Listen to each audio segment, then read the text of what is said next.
emergency surgery goes haywire.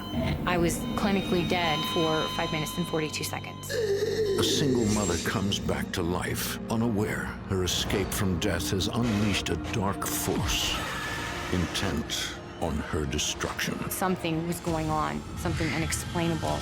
I was petrified. I felt terrified. In America, there is real evil. It lurks in the darkest shadows in our most ordinary towns. Between the worlds we see and the things we fear, there are doors. When they are opened, nightmares become reality.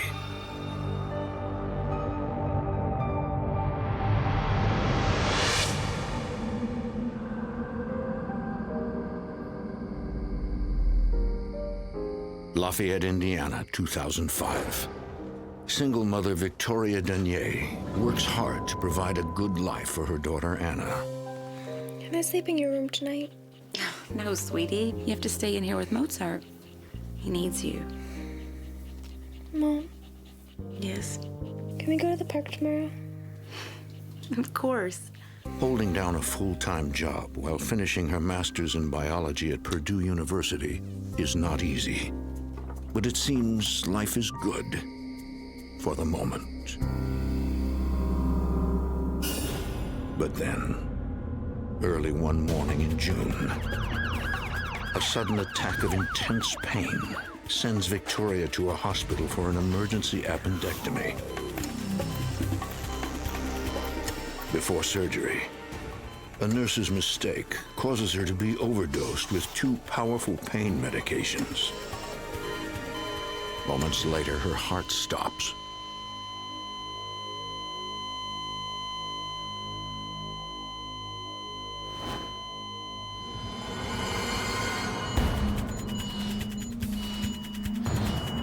Clear. 5 minutes and 42 seconds later, Discharge. Clear. Victoria is pronounced dead. Time of death, 9:13.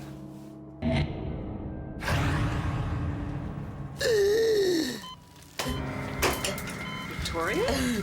I was basically clinically dead for 5 minutes and 42 seconds. When I came to, I remember that they had me surrounded.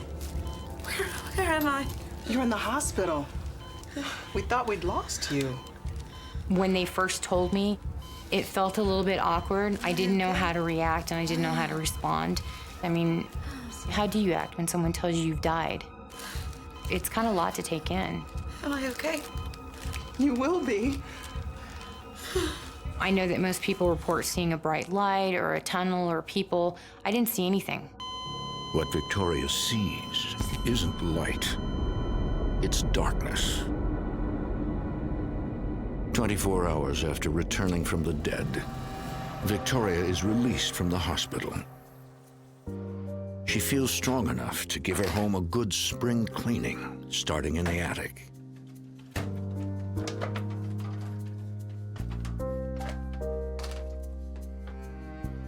I happened to go all the way to the very end of the attic. There was like a little cubby, and I found 2 boxes there. When I opened up the first box, it looked like military uniforms and things like that.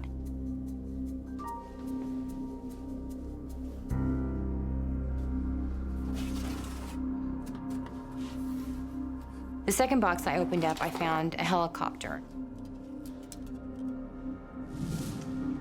Hey, looky what I found. Oh, cool. Does it work? I don't know. Let's find out. Probably have to get some batteries. So, doesn't look like they have any in here. You sure we don't have any? Oh, well, we'll get some.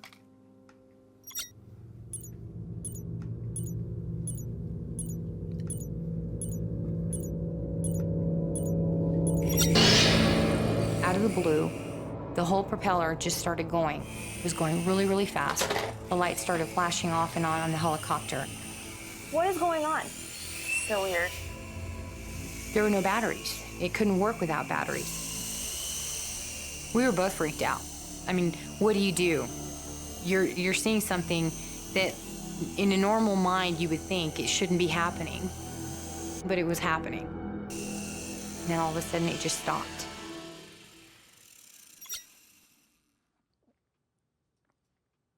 Are you sure there's no batteries in there? We just kind of sat there and took a couple of breaths, like thinking, okay, maybe we didn't see what we just thought we saw. This is empty.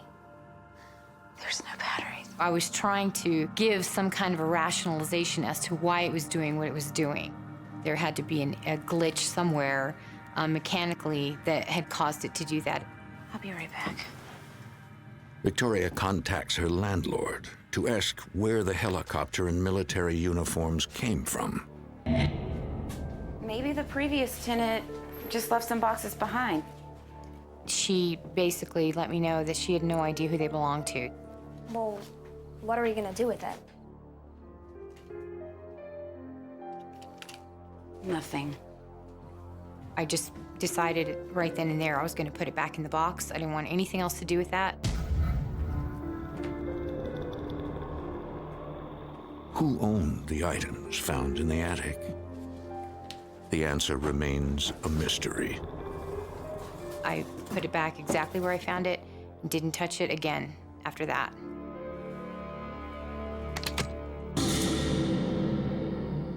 Victoria tries to forget about the strange experience.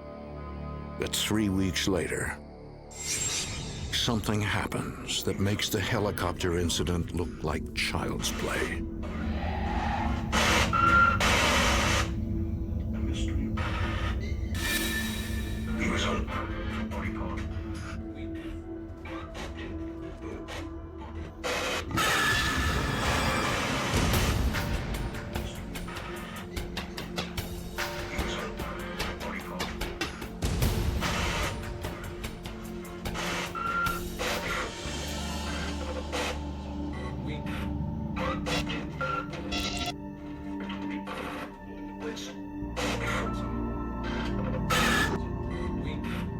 Mom? Mom? What's going on? It must be a power surge or something. It's nothing to worry about. Okay? Come on, let's go back to bed. When I went into my bedroom, within 5 minutes, it came back on and it did the exact same thing. When I went back into the living room, the TV shut off. I went back into my room and then it didn't do anything for the rest of the night. I swore it had to have been something electrical. I didn't really think much of it at that time. A toy with a mind of its own. A TV that turns on by itself. Could they just be power glitches? Or is there something else in the house? Later that night.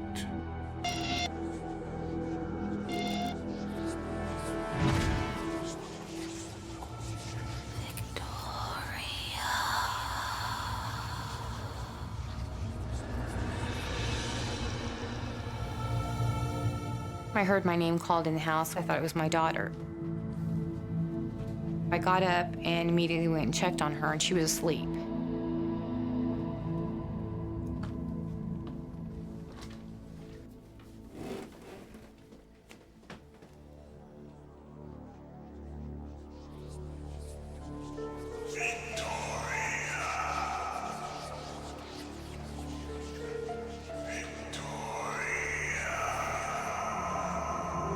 This time, I realized that it was a man's voice. It wasn't my daughter calling me. That really kind of sent me into shock because there was no man in my house. It was just my daughter and myself.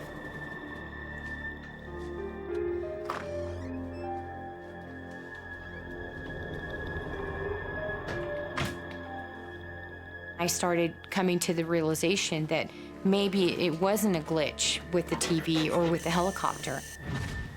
At that point, I felt like there was something in my house.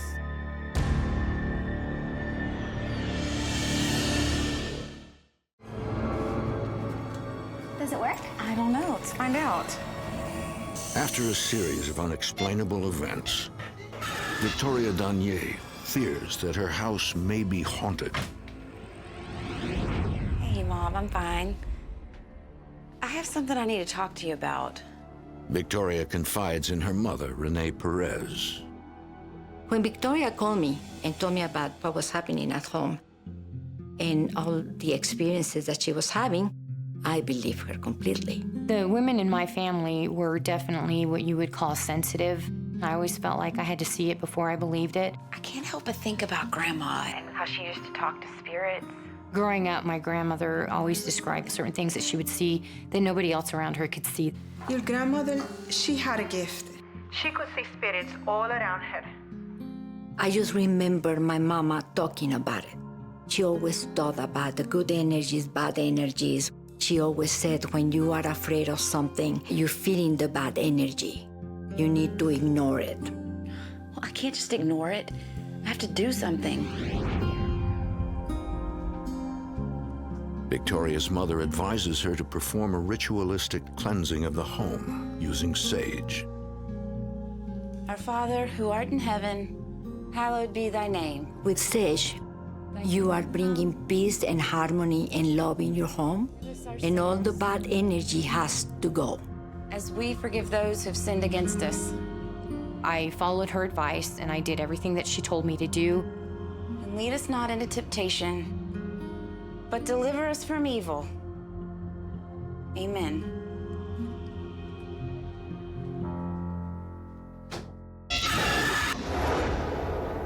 For a few weeks after that, the house remained calm. It felt really light and comfortable for a change. Victoria returns to a normal routine. She focuses on her studies. Mozart. Mom, I think something's wrong with Mozart. Yeah, he's probably tired from all the barking he did in the hallway last night. No, it's different. I think he's sick. Really sick. Mom. Please come look at him. Okay, I'll take a look. Between 2 to 3 months after we cleaned the house, my dog started acting a little bit strange. He got to the point where he didn't want to eat. He was barely drinking anything, and that was completely out of character for him. Come here. Are you okay? Come here. I got you. So I went ahead and I took him to the vet, and they did a complete workup on him, and the doctor basically told me that they couldn't find anything wrong with him. They told me maybe I needed to change his food or something to that effect, and I tried doing that, and he just didn't want to eat. His blood work looks fine.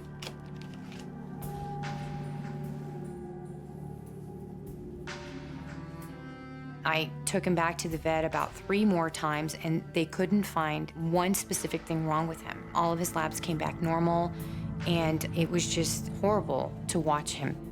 Medically speaking, he's fine. But obviously he's not. Sorry, there's not much else I can do for you. He was howling in pain. They couldn't figure out what was wrong with him. I just felt like something had been attacking him. Maybe I had stirred something up by going into the attic. Maybe they were angry because I had touched something that didn't belong to me. Victoria believes there's a connection between the paranormal activity in her house and her dog's illness. But she is unable to protect her beloved pet. We didn't have a choice. We weren't going to make him suffer. And at that point, we decided that the best thing to do was to put him to sleep. But the pain does not stop with the passing of her dog. About a month and a half later, my cat started displaying the same symptoms. Is she gonna die? I don't know, honey. I don't know. I strongly felt that there was a connection. After we cleansed the house, all of a sudden it was almost like a retaliation, like telling me, you know what, you tried to get rid of me, but it's not working. I'm still here and I'm gonna show you. That's what I felt, and I was so angry. My dog had to be put down. My cat was not gonna get put down. Mom? That was the last straw. I wanted out. I just wanted out. we were leaving.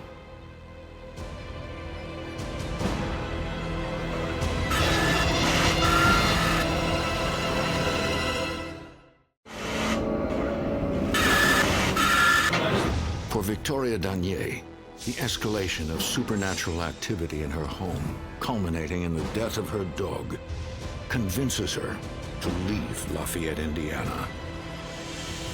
Victoria and her daughter Anna move to New Mexico, where they will live with Victoria's parents in a small community outside Santa Fe.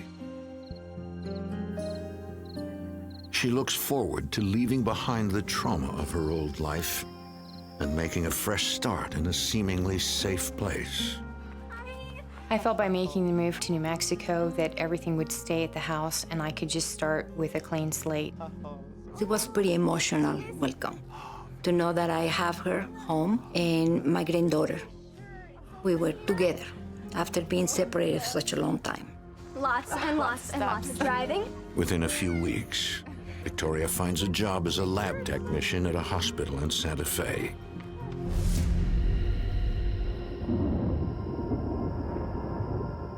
A month goes by without incident. Victoria is relieved to finally be leading a normal life. Then, one night,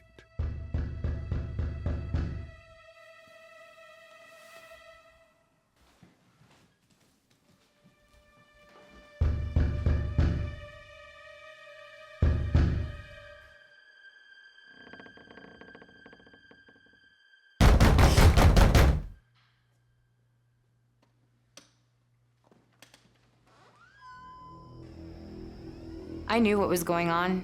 Immediately, I knew. You just have that gut feeling.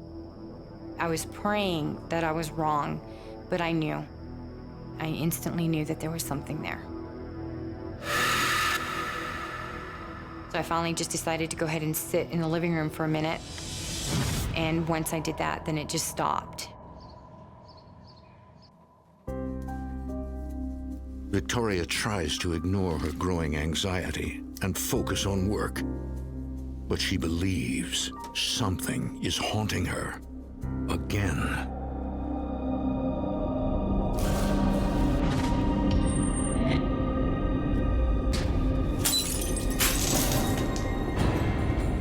Are you okay? You're bleeding. Here, lean forward. I actually started my job in March. By October, I started having these really weird symptoms at work. By November, I started really getting sick to the point that I started having seizures. They ran all kinds of tests. They did MRIs, they did CAT scans. Every single test came back normal. They couldn't figure out what was going on. For a year, we were in and out of hospitals, to the point I was afraid that I was going to lose her. It just seemed like I was getting worse and worse. It kind of made me think, it's kind of weird, but I'm almost having the same symptoms that my dog was having. Back at home, Victoria struggles with her poor health and her fears.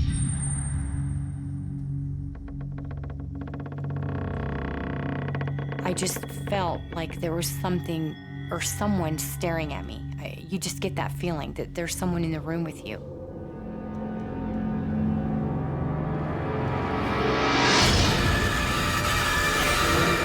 Please go away. Please go away. People think that you see something scary and you're gonna scream or whatever, and it wasn't like that. I couldn't move. Please go away. Please go away.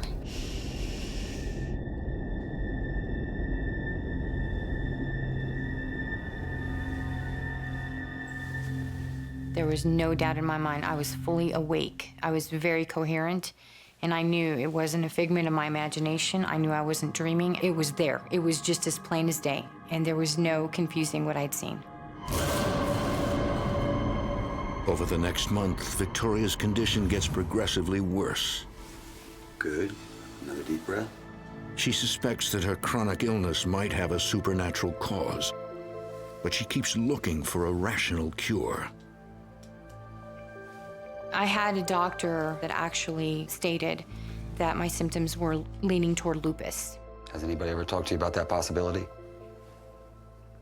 I can give you some medicine, and I think you'll feel better. So they went ahead and started me on some medication, and eventually I somewhat had an improvement. Thank you. I went to a rheumatologist because they're the ones that actually classify you if you have lupus or not. And when he ran the test, he told me that I didn't have it. I was showing symptoms, but I didn't have it. So it was almost like a mystery diagnosis. Regardless of the inconclusive diagnosis, Victoria feels better day by day and starts to take control of her life again.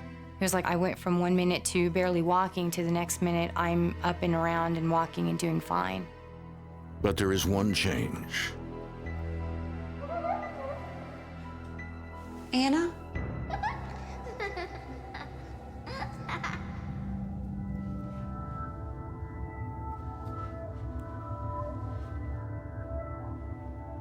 Victoria now has the ability to see the dead.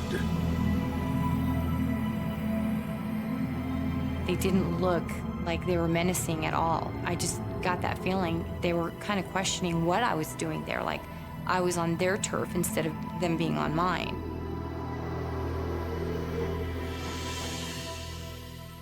They had me on several medications at the time.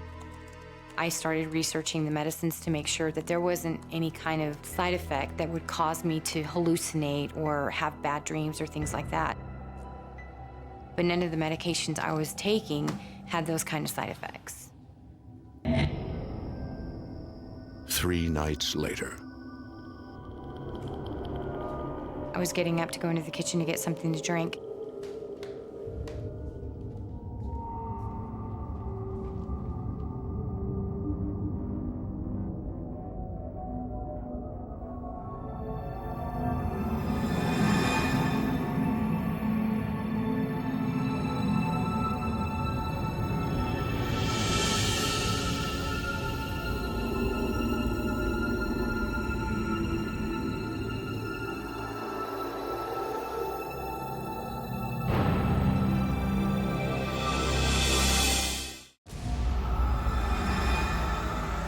After seeing several ghosts in the house, Victoria needs answers. It's really scary. You're not expecting to see something like that.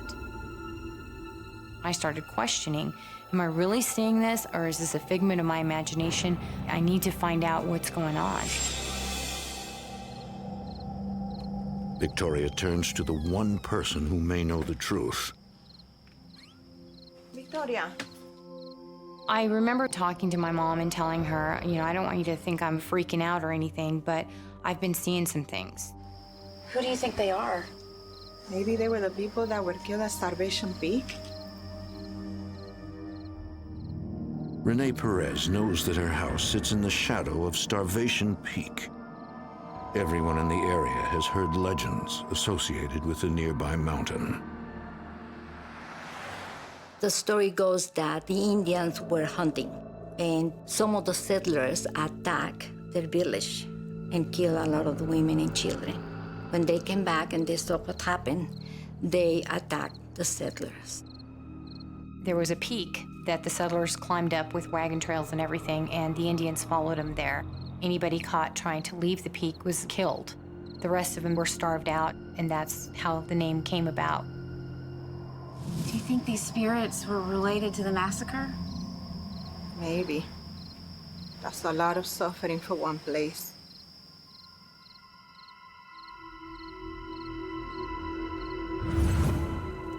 My mom decided that maybe we just needed to really give the house a good cleaning, smudge it, clean it, and do whatever we needed to do.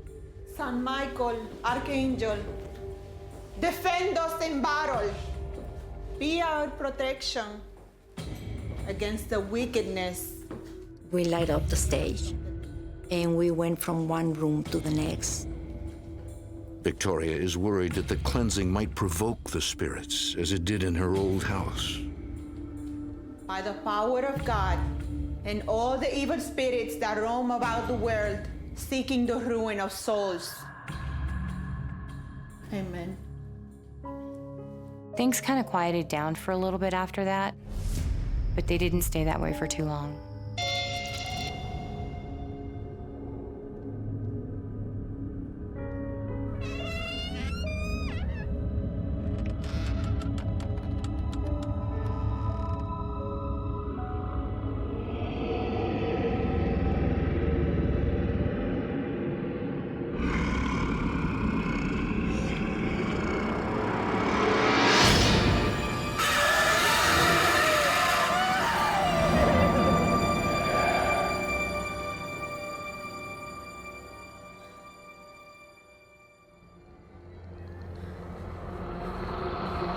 I was petrified.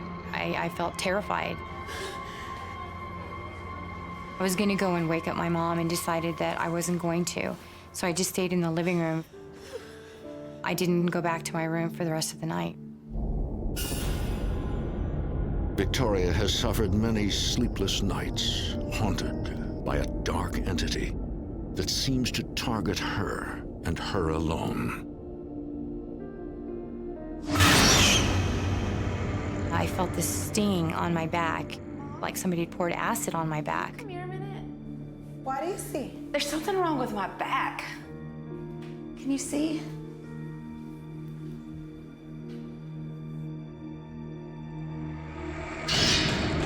Oh my God!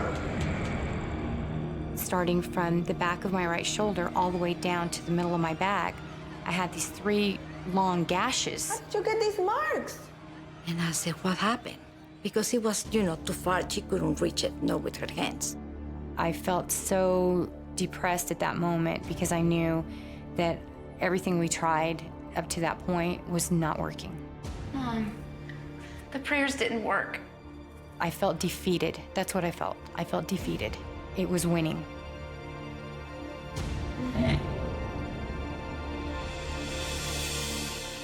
I was really, really scared, and I just kept thinking that at that point, we really needed to get some outside help.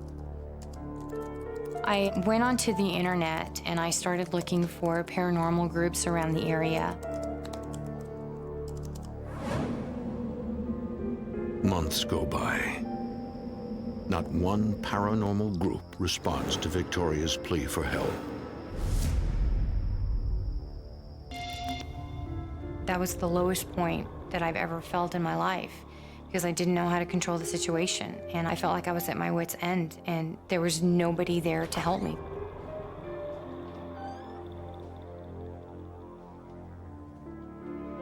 It's an awful feeling to be scared in your own house, and you feel like there's nothing you can do. Finally, Victoria finds a group willing to offer assistance. The investigators of Purple Sage Paranormal Society agree to meet with her at a hotel in Las Vegas, New Mexico. Hi, I'm Victoria. Roger Barton leads the group. We decided we needed to meet off-site. I could tell when she walked into the room, she was terrified. Victoria tells the investigators her story. I joined the military in 1988. Victoria seemed like a very tough girl. 3 tours of duty in Iraq as a medic in the Marine Corps. The doctors told me that I had been dead for 5 minutes and 42 seconds. She's dealt with the physical world in very traumatic situations. Now she's dealing with something that she can't explain that's also traumatic. And then I started feeling really sick. None of the doctors could say what was wrong with me, but... Psychic medium Denise McDonald offers an explanation. It seems to me that something is absorbing your energy. When you're down and out, when you have an illness, you're susceptible to some of these dark entities. They like to come in and they basically plug in and suck your energy.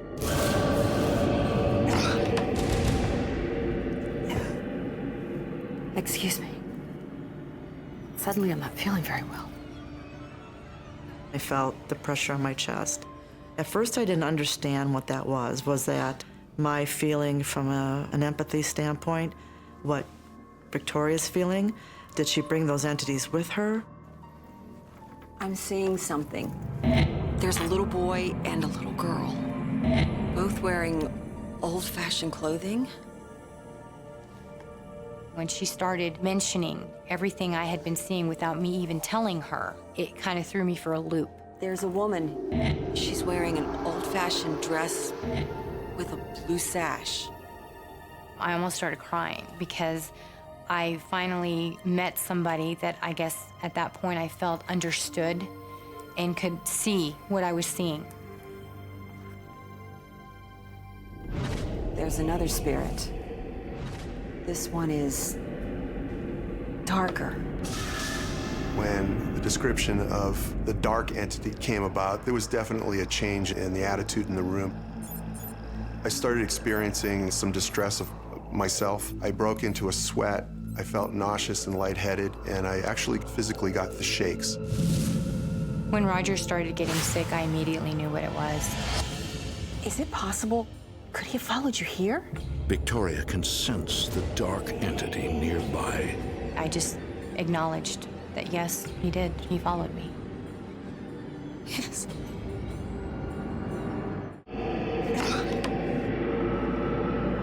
While meeting with Victoria Dier, two members of the Purple Sage Paranormal Society suddenly fall ill. At the same time, group leader Roger Barton notices a spike in the reading on his electromagnetic field meter. There's definitely something in here with us. As soon as the EMF went up is when I felt the distress. As soon as the EMF went back to normal, everything went away and I was fine. You believe me, don't you? Yes, I believe you.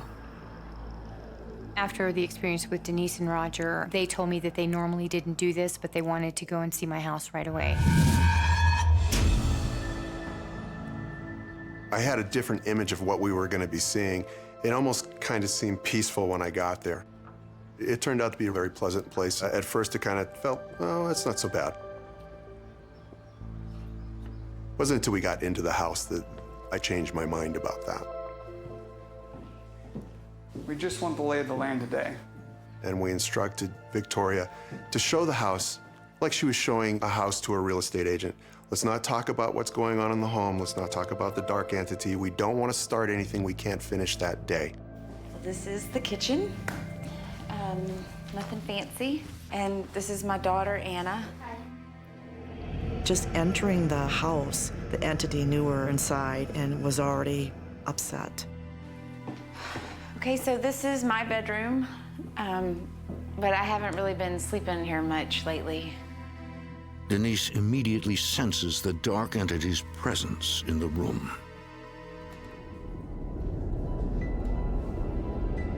I felt his energy, his presence. I'm telling you, I'm downright scared.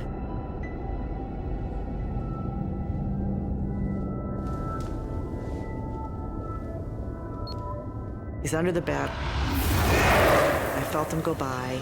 As I was standing there, I felt something pass by me. It was strange. It wasn't like the hair standing up on the back of your neck. It was much more dramatic than that. It was intense. It was an intense field of energy that moved across me. It moved from the bedroom to the bathroom. I immediately turned to the bathroom and took a picture. And what I saw in the viewfinder when the picture returned shocked me. I was looking straight with an entity in front of me. What was disturbing about it was that he had actually captured on film what I had been seeing. A few days later, Victoria sends her family away, and the investigators prepare to make contact with the dark entity. This may be the only way to defeat it. One of the things that we were thinking was happening is that this dark entity was actually feeding off of her energy and causing her health to be poorer than it should be. So we felt there was definitely an urgency to get back to the property and to see what we could do and relieve that situation completely. They begin the investigation in Victoria's parents' bedroom, believing it to be a safe area in the house. They plan to use a process called light source communication. Light source communication is the use of two small flashlights that twist on and off. We turn them to where they're just off, and put them on a stationary object. We're not holding them or touching them or anywhere near them. We back away from them and they're separate from us. The idea is that the entity has the strength to turn a flashlight on to answer a question. We want to know why you're here. Are you trying to hurt Victoria?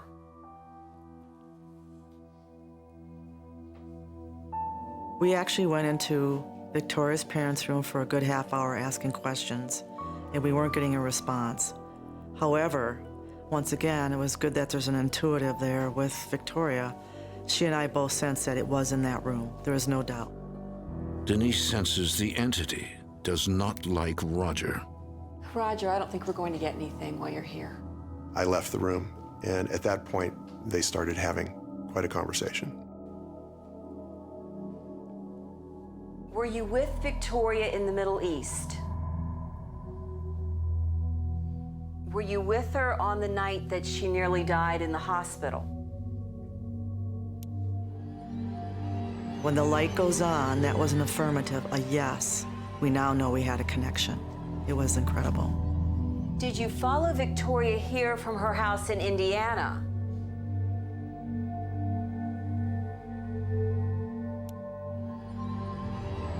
Did you follow her here from the other side? Her interpretation of the dark figure was that when I had died, I had picked up what they called a hitchhiker on the way back. I wasn't expecting to hear that if you've crossed over and come back, you have the potential to bring others with you. But just who or what did Victoria bring back with her? Denise, an intuitive medium, experiences emotions that tell her more about the spirit who is attempting to communicate. I felt, from an intuitive standpoint, that this was not a really good guy in life. He was angry in life. He did bad things in life. Can an entity who was evil in life now be controlled after death? Psychic and medium Denise MacDonald has a vision of the dark entity tormenting Victoria as he was tormented in life. I think he could have died from a drive-by shooting. He was in some kind of drug activity. I believe that he came back on the heels of Victoria's passing, that he was down in some murky place, some very low vibrational, almost to the point of we're calling it purgatory. Nobody expects to die and come back. To find out that you have somebody following you is even more scary. Investigators believe the spirits of the two children and the woman did not follow Victoria as she came back to life. She sees them because death changed her. But they are unsure if they can rid Victoria of the aggressive ghost. I truly believe not everyone is eligible for the light. I felt that he was a bad individual in life. He doesn't have eligibility to move on to the light. But with all good intentions, maybe we should send him to the light and see what happens. How are we supposed to help him? We need to pray. Our philosophy is that spirit entities that are here in this realm right now need to move on, and that they need to complete their spiritual journey. We are here to help. Do you understand?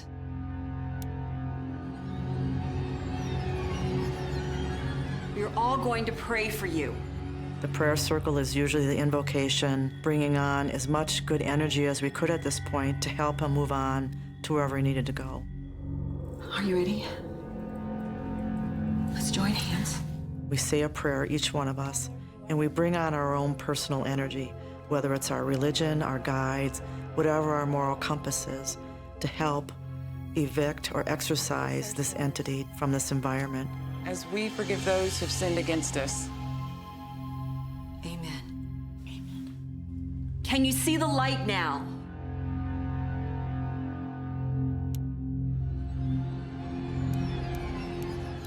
Follow the light. It was a regular light show on there. Whether he was happy about what we were doing or trying to tell us to leave him alone, I don't know. But it was definitely intense. You can't stay. You don't belong. Victoria, you have to tell him to go. Denise told me that it was my room, it was my house, so I had to be the one to tell him it was time to go. And I just told him. There's nothing here for you. You must move on. You must move on now.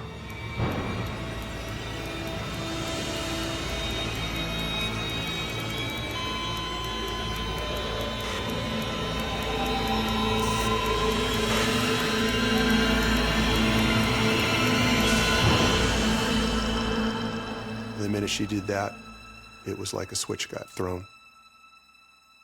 The energy in the room ceased, the lights stopped, all the energy dissipated. Victoria? We looked at Victoria and we're like, well, how do you feel? It was this weight that just felt like it was lifted, finally. It was lifted. I felt at peace. There wasn't anything else that was gonna hurt me or my family. Since Purple Sage Paranormal concluded its investigation, Victoria has not seen any further sign of the dark entity. Almost ready? Looks awesome.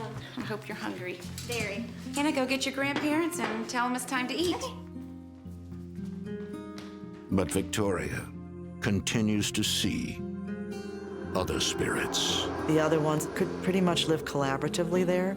They were not individuals that were causing any difficulty. So you're always best served to leave those ones alone. Mom, Oh, you okay? yeah, honey, I'm fine. All right. Just to see the old Victoria back, it was a relief for me. Thank you for making lunch. Anytime. Have a seat.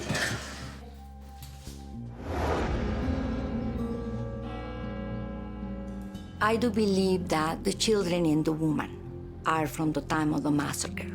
They've been there for over 100 years. They will always be there. And that's fine. They're welcome. When my daughter died, so strange to say that, she opened a door to the spirit world. And she is gonna have to learn to live with that. I truly believe that Victoria is currently a medium. She's going to need to be open and willing to deal with whatever comes her way.